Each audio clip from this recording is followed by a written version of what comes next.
Good day students. இன்றைக்கி நம்ம என்ன பார்க்க போகிறோம் அப்படின்னா வந்துட்டு கம்போசிஷன் பற்றி பார்க்க போகிறோம். ஸோ கம்போசிஷன்னா என்ன? எல்லாத்தையும் ஒன்றாக்குறது. ஓகே, கண்டென்ட் எல்லாத்தையும் ஒன்றாக்கணும் அப்படின்னா வந்துட்டு கம்போசிஷன் அப்படின்னு சொல்லலாம்.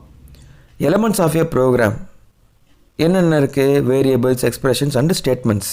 இதை பற்றி நம்ம தனித்தனியாக பார்த்தோம். இப்போ நம்ம என்ன பார்க்குறோம் அப்படின்னா இதெல்லாம் எப்படி நம்ம ஒரே ஒரு ஸ்டேட்மெண்ட்டில் வந்து பயன்படுத்தலாம், நம்மளோட ப்ரோக்ராமுக்குள்ளே இதை எப்படிலாம் வந்து கொண்டு வரலாம் அப்படிங்கிறது தான் வந்துட்டு கம்போசிஷன். ஸோ நம்ம ஏற்கனவே தெரியும் நம்மளுக்கு டோக்கன்ஸ் அப்படின்னு ஒன்று சொன்னோம். ஓகே, ஒரு ஸ்டேட்மெண்ட்டை நீங்கள் உடைச்சிங்க அப்படின்னா வந்துட்டு சின்ன சின்ன இருக்கிறது எல்லாமே tokens. Variables, keywords, operator, operand எல்லாமே வந்துட்டு டோக்கன்ஸ். ஓகேவா? ஸோ ஏற்கனவே நம்ம ப்ரீவியஸாக என்ன பார்த்தோம்? மேத்தமெட்டிக்கல் மாடூல் சொன்னோம். அந்த மேத்தமெட்டிக்கல் மாடூலில் வந்துட்டு மேத்தமெட்டிக்கல் ஃபங்க்ஷன்ஸ்லாம் இருக்குது. மேத்ராட் பை, மேத்ராட் சைனு, மேத்ராட் லாகு, மேத்ராட் எக்ஸ்பொனன்சியேஷன் அப்படின்னு சொல்லிட்டு நம்ம சொன்னோம் நம்ம. ஓகே, ஸோ அதை எப்படி வந்து நம்ம ப்ரோக்ராம்குள்ளே கொண்டு வரது? ஓகே, ஸோ வேரியபிளோட நம்பர்ஸோட வந்து எப்படி வந்துட்டு நம்ம வந்து கம்போஸ் பண்ணுறது அப்படிங்கிறது தான் இப்போ நம்ம பார்க்க போகிறது. ஓகே, ஸோ இந்த இடத்துல ஸ்டேட்மெண்ட் பார்த்தீங்கன்னு வச்சுங்களேன், X equal to math dot sin ப்ராக்கெட்குள்ளே degrees slash 360.0 into 2 into math dot pi. Math dot பைங்கிறது ஒரு ஃபங்க்ஷன் காலு, மேத் டாட் சைன்ங்கிறது ஒரு ஃபங்க்ஷன் காலு, அதுக்குள்ளே இருக்கிற டிகிரிஸ் அப்படிங்கிறது ஒரு வேரியபிள் நேமு. இதெல்லாம் வந்துட்டு வேல்யூஸு. ஸோ இதை அப்படியே இதை ப்ராசஸ் பண்ணி எக்ஸில் போய் ஸ்டோர் ஆகிடும். ஓகே, ஸோ இந்த மாதிரி நம்ம பயன்படுத்துகிறப்ப வந்து என்ன பண்ணணும் அப்படின்னா வந்துட்டு we need to put a variable name for assigning the value. Okay, அப்போ தான் வந்துட்டு இந்த எக்ஸை வந்து நம்மளால் வந்து ஈஸியாக வந்து பிரிண்ட் பண்ண முடியும், இல்லை இந்த எக்ஸை வந்து வேறு எதுக்காச்சும் நம்ம ப்ராசஸ் பண்ண முடியும். ஓகே, முடிஞ்ச அளவுக்கு வந்துட்டு we need to put a variable to assign our value, right? So இது வந்துட்டு ஒரு நல்ல ஒரு பெஸ்ட் ப்ராக்டிஸாக வந்துட்டு இருக்கும் ஃப்யூச்சரில். ஓகே, ஸோ நெக்ஸ்ட்டு வர்றது ஒரு சின்ன ஒரு எக்ஸாம்பிள் கொடுத்துருக்காங்க. என்ன அப்படின்னா வந்துட்டு minutes equal to hour into 60. Okay, so நார்மலாக வந்துட்டு நம்ம வந்துட்டு மேத்தமெட்டிக்கலில் பார்த்தீங்கன்னு வச்சிங்களேன், லெஃப்ட்டு ரைட்டும் வந்துட்டு 1 LHS ஈக்குவல் டு RHS அப்படின்லாம் நம்ம சொல்லியிருக்கோம். ஸோ ஆனால் இந்த இதில் அதாவது பைத்தானில் பார்த்தீங்கன்னா இன்டர்பிரேட் பண்ணுறப்ப வந்துட்டு லெஃப்ட் டு ரைட் தான் பண்ணும். Each and every programming language will perform the statements from left to right only, right? So இப்போ இதில் பார்த்தீங்கன்னு வச்சுக்கோங்க, மினிட்ஸ்ன்னு இங்கே இருக்குது, ஈக்குவல் டு இருக்குது, ஹவர்ஸ் இன்ட்டு 60. ஸோ அந்த மினிட்ஸுங்கிறது ஒரு வேரியபிள் நேமு, ஹவர்ஸுங்கிறது வேரியபிள் நேமு, 60ங்கிறது வேல்யூ. ஸோ ஃபஸ்ட்டு வருது மினிட்ஸ்னு வந்தோடனே ஓகே மினிட்ஸுங்கிறது வேரியபிள் நேம் அப்படின்னு சொல்லி எடுத்து வச்சுக்கோங்க இன்டர்பிரட்டர். நெக்ஸ்ட் ஈக்குவல் டு வந்துச்சுன்னா என்ன பண்ணும், இந்த மினிட்ஸ்குள்ளே இனிமேல் வர ப்ராசஸை வந்துட்டு ஸ்டோர் பண்ணணும் அப்படின்னு சொல்லிட்டு ஒர்க் அவுட் பண்ணும். ஓகே, இதே இது பார்த்துங்க, இந்த இடத்துல இருக்க ஸ்டேட்மெண்ட்டில் பார்த்தீங்கன்னா ஹவர்ஸ் இன்ட்டு 60 ஈக்குவல் டு மினிட்ஸ்ன்னு இருக்குது. முதல்ல ஹவர்ஸுங்கிறது வேரியபிள் நேம் எடுத்துக்கும், இன்ட்டு 60ங்கிறத ப்ராசஸ் பண்ணிடும். ப்ராசஸ் பண்ணதுக்கப்புறம் ஈக்குவல் டுன்னு வரப்போ இந்த கண்டென்ட்டை கொண்டு வந்து ஹவர்ஸ் இன்ட்டு 60ல் வந்து ஸ்டோர் பண்ண ட்ரை பண்ணும். ஹவர்ஸ் இன்ட்டு 60ங்கிறது வேரியபிள் நேம் கிடையாது. ஓகே, அது வந்து ஒரு ஆப்ரேட்டர் மாதிரி ஒர்க் ஆகும். அப்போ என்ன சொல்லணும், கான்ட் அசைன் டு ஆப்ரேட்டர் அப்படின்னு சொல்லி ஒரு எரர் காமிக்கும். Okay, this is called composition. Okay, so இந்த கம்போசிஷன் பண்ண தெரிஞ்சுனா தான் வந்துட்டு we can do some Python programs. Okay, முடிஞ்ச அளவுக்கு வந்துட்டு அதிகமாக ஒர்க் அவுட் பண்ணி பார்த்தா தான் வந்துட்டு என்னென்ன தப்புகள்லாம் நம்ம வந்து அடிக்கடி பண்ணுறோம் அப்படிங்கிறத வந்து நம்ம புரிஞ்சிக்க முடியும். அந்த தப்பை வந்துட்டு ஃப்யூச்சரில் பண்ணாமல் தடுத்துக்கலாம். ஓகே, ஸோ நெக்ஸ்ட்டு வர்றது ஆடிங் நியூ ஃபங்க்ஷன்ஸ். ஸோ பைத்தானில் பார்த்தீங்கன்னா முன்னாடி பார்த்தோம் பில்டின் ஃபங்க்ஷன்ஸ்லாம் பார்த்தோம். இப்போ வர்றது நம்மளாக அதாவது யூசர் டிஃபைன்டு ஃபங்க்ஷன் வந்துட்டு எப்படி க்ரியேட் பண்ணுறது அப்படிங்கிறத நம்ம பார்க்க போகிறோம். Okay, a function definition specifies the name of a new function and the sequence of statements that run when the function is called. Okay, இது சிம்பிளாக ஞாபகம் வச்சுங்க, ரொம்ப எளிமையாக ஞாபகம் வச்சுக்கக்கூடியது. இந்த டெஃப்ங்கிறது ஒரு கீவேர்டு. ஓகே, இந்த பிரிண்ட் லிரிக்ஸுங்கிறது நேம் ஆஃப் த ஃபங்க்ஷன். இந்த பேரந்தசிஸ்குள்ளே ஏதாச்சும் கண்டென்ட் இருந்துச்சு அப்படின்னா ஆர்குமெண்ட் எப்படி பாஸ் பண்ணுவோம், ஒரு வேரியபிள் நேமோ செட் பண்ணுவோம், கமா போட்டு எத்தனை வேரியபிள் வேணுமானாலும் நம்ம இங்கே செட் பண்ணிக்கலாம். ஓகே, ஸோ இந்த நேம் ஆஃப் த ஃபங்க்ஷன் இருக்குல்ல, இந்த நேம் ஆஃப் த ஃபங்க்ஷன் வந்துட்டு என்ன ரூல் அப்படின்னா வந்துட்டு வேரியபிள் செட் பண்ணுறது என்னென்னலாம் ரூல் இருக்கோ அதை அப்படியே இதில் நம்ம ஃபாலோ பண்ணிக்கணும். Okay, as simple as that, right? So இந்த இடத்துல வந்துட்டு சொல்கிறதா வந்து இன்டென்ட் அப்படின்னு சொல்லுவாங்க. இது இப்போ ரைட் இன்டென்ட் சொல்லுவாங்க. 4 ஸ்பேஸ் பார் வந்து இங்கே யூஸ் பண்ணியிருக்காங்க. ஓகே, 4 ஸ்பேஸ் பார் யூஸ் பண்ணிங்கன்னா இந்த டெஃபினேஷனுக்குள்ளே வந்துட்டு இந்த ஸ்டேட்மெண்ட்ஸ்லாம் வந்துட்டு வருதுன்னு அர்த்தம். ஓகே, ஸோ இந்த பிரிண்ட் ஸ்டேட்மெண்ட்டை கொண்டு வந்து இங்கே போட்டிங்கன்னு வச்சிங்களேன், அதாவது இந்த பக்கம் லெஃப்ட்டில் தள்ளி வச்சிட்டிங்கன்னு வச்சிங்களேன், இந்த பிரிண்ட் ஃபங்க்ஷனுக்குள்ளே இந்த ஒரு ஸ்டேட்மெண்ட் தான் இருக்குதுன்னு அர்த்தம். அதுக்கு தான் வந்து இந்த இன்டென்ட்டை வந்து நம்ம பயன்படுத்துகிறோம். ஓகேவா? இதை நல்லா ஞாபகம் வச்சுங்க. ஓகே, ஸோ இது வந்துட்டு ஒரு ஃபங்க்ஷன் நேம். இந்த டெஃப்ங்கிறது ஒரு கீவேர்டு, பேரண்டஸ்க்குள்ளே ஆர்குமெண்ட்ஸ்லாம் கொடுப்போம். இந்த லைனுக்கு பேர் வந்துட்டு எடர் அப்படின்னு சொல்லுவாங்க. ஓகே, இந்த ஃபஸ்ட் லைனுக்கு பேர் எடர்னு சொல்லுவாங்க. It needs to be completed with colon. Okay, அதே மாதிரி உள்ளுக்குள்ளே இருக்கிற கண்டென்ட்டுக்கு பேர் பாடி அப்படிம்பாங்க. The rest of the function is called as body. அது வந்து கட்டாயமாக இன்டென்ட் ஆகிருக்கணும். ஓகேவா? ஸோ இந்த பிரிண்ட் ஸ்டேட்மெண்ட்டில் பார்த்தீங்கன்னு வச்சிங்கன்னா நீங்கள் சிங்கிள் கோட்டும் பயன்படுத்தலாம், டபுள் கோட்ஸும் பயன்படுத்திக்கலாம். எந்த ஒரு பிரச்சனையும் இல்லை. We can use single quotes or double quotes, whichever you are comfortable you can use that one, right? So இப்போ வந்துட்டு பார்த்தீங்கன்னா ஒரு டெஃபினேஷன்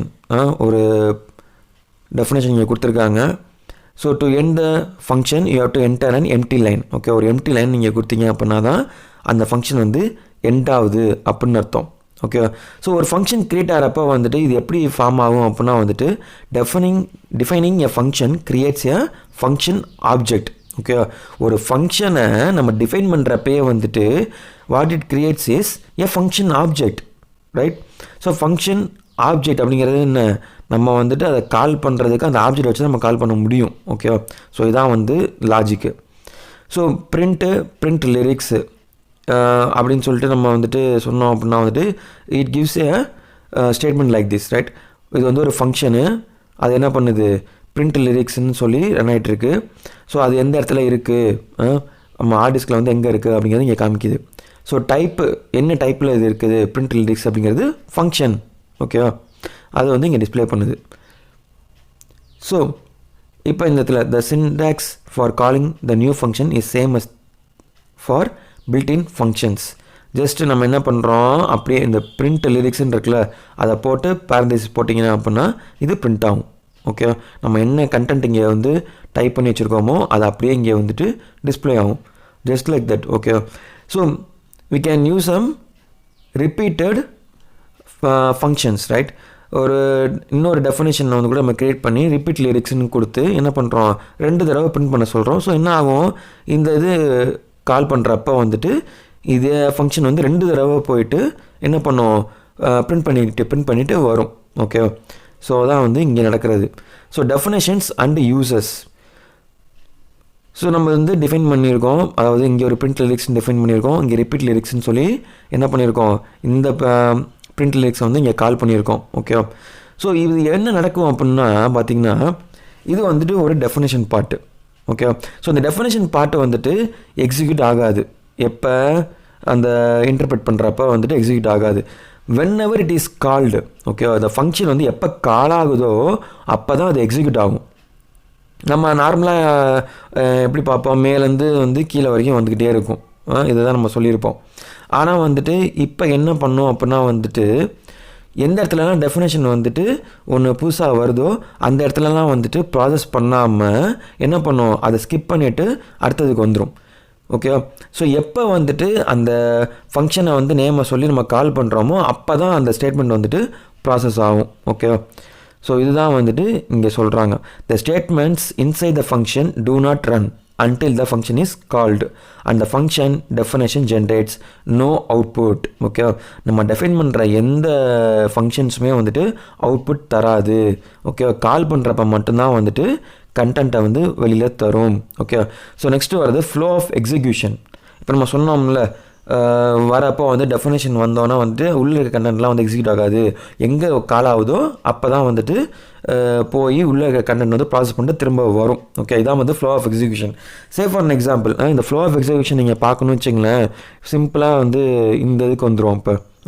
இப்போ இது வந்துட்டு இங்கே நம்ம கொடுத்துருக்கோம் என்ன அப்படின்னா definition print lyrics. Okay, 2 print statement இருக்குது. ஸோ இது வந்து இங்கே இருக்குது. ஸோ இந்த இடத்துல எந்த அவுட்புட்டுமே வந்திருக்காது. இப்போ இங்கே வருது, வந்தோடனே என்ன பண்ணுறோம், பிரிண்ட் லிரிக்ஸ் அப்படிங்கிறது கொடுத்துருக்கோம், இங்கே பிரிண்ட் லிரிக்ஸ்னு கொடுத்துருக்கோம். இது என்ன பண்ணுவோம், இங்கேயும் எந்த அவுட்புட்டும் வராது. இப்போ என்ன பண்ணுவோம், ரிப்பீட் லிரிக்ஸ் நீங்கள் கொடுக்குறப்ப 1 2 3 4 5 6 லைன் வரைக்கும் எந்த அவுட்புட்டுமே இல்லை. இதை ப்ராசஸ் பண்ணுறப்ப ரிப்பீட் லிரிக்ஸ்னு போகிறப்ப இந்த ஃபங்க்ஷனை இது கால் பண்ணும், இந்த ரிப்பீட் லிரிக்ஸ் இந்த ஃபங்க்ஷனை கால் பண்ணும். இதுக்குள்ளே என்ன இருக்குது, இன்னொரு ஃபங்க்ஷன் இருக்குது. அப்போ என்ன பண்ணும், இது இங்கே போகும் திரும்ப. ஓகேவா. இது இங்கே போய் ப்ராசஸ் பண்ணும், என்ன இருக்குது பார்க்கும், உள்ளே இருக்க கண்டென்ட்டை பிரிண்ட் பண்ணும். திரும்ப எங்கே முடிஞ்சிச்சு, இந்த ஸ்டேட்மெண்ட்லாம் இப்போ கால் பண்ணி முடிஞ்சிச்சு. அப்போ திரும்ப அடுத்த ஸ்டேட்மெண்ட்டுக்கு வரும். அடுத்த ஸ்டேட்மெண்ட்டில் என்ன இருக்குது, அதே பிரிண்ட் அண்டர் ஸ்கோர் லிரிக்ஸ் தான் இருக்குது. திரும்ப என்ன பண்ணும், திரும்ப மேலே போகும், திரும்ப இதை பிரிண்ட் பண்ணும், பிரிண்ட் பண்ணிட்டு திரும்ப வரும். ஓகே முடிஞ்சிச்சு அப்படின்னு சொல்லிட்டு வெளியில் வரும், ஏன்னா எந்த வேறு லைன் எதுவுமே இல்லை. ஸோ திரும்ப இங்கே வரும், இங்கே வந்தோன்னா அடுத்த ஸ்டேட்மெண்ட் எதுவுமே இருக்கா, ஏதாச்சும் இருக்கான்னு பார்க்கும், எதுவும் இல்லை. அப்போ என்ன பண்ணும், இதோட முடிச்சுக்கும். இப்படி தான் வந்துட்டு உள்ள பைத்தான் வந்துட்டு ஒர்க் ஆகும். ஓகே. ஸோ இது எல்லாமே வந்துட்டு பைத்தான் கம்பைலர் வந்துட்டு என்ன பண்ணுது, ஒர்க் ஆகிட்டுருக்கு. ஓகே. பைத்தான் இன்டர்பிரட்டர் ஆக்சுவலாக உள்ளுக்குள்ளே ரன் பண்ணுறப்பயே வந்துட்டு என்ன பண்ணிக்குது, இந்தந்த இடத்துல வந்து டெஃபினேஷன் பார்ட் இருக்குது, இந்தந்த இடத்துல வந்து கால் ஆகுது அப்படிங்கிறது எல்லாத்தையுமே ரிமெம்பர் பண்ணிவிட்டு கரெக்டாக ஒரு இடத்துலேருந்து இன்னொரு இடத்துக்கு போகும், திரும்ப அதே இடத்துக்கு திரும்ப வந்து நிற்கும். ஓகே. இது is flow of execution. So next கிளாஸில் நம்ம என்ன பார்ப்போம் அப்படின்னா வந்துட்டு பேராமீட்டர்ஸ் அண்டு ஆர்குமெண்ட்ஸை பற்றி பார்ப்போம். ஓகேவா. ஸோ இதுலேயும் வந்துட்டு என்ன பண்ணலாம் அப்படின்னா வந்துட்டு எக்ஸசைஸ் கொடுத்துருக்காங்க. என்ன அப்படின்னா வந்துட்டு அதாவது டெஃபைன் பண்ணுறதுக்கு முன்னாடியே வந்துட்டு கால் பண்ணி பாருங்கள் அந்த ஃபங்க்ஷனை. அப்படி கால் பண்ணால் என்ன எரர் வருது அப்படிங்கிறத சொல்லியிருக்காங்க. ஸோ அதை தான் நான் உங்களுக்கு சொல்கிறேன். ரன் பண்ணி பாருங்கள், என்ன எரர் வருது அப்படிங்கிறத வாட்ஸ்அப்பில் மெசேஜ் பண்ணுங்கள். இந்த வீடியோவில் ஏதாச்சும் டவுட் இருந்துச்சு அப்படின்னா வந்துட்டு இந்த வீடியோவிலே கீழே கமெண்ட் பண்ணுங்கள். அப்படி இல்லைனா வந்து எனக்கு வாட்ஸ்அப்பில் மெசேஜ் பண்ணுங்கள். Okay. So that's it for today. See you in the next class. Bye.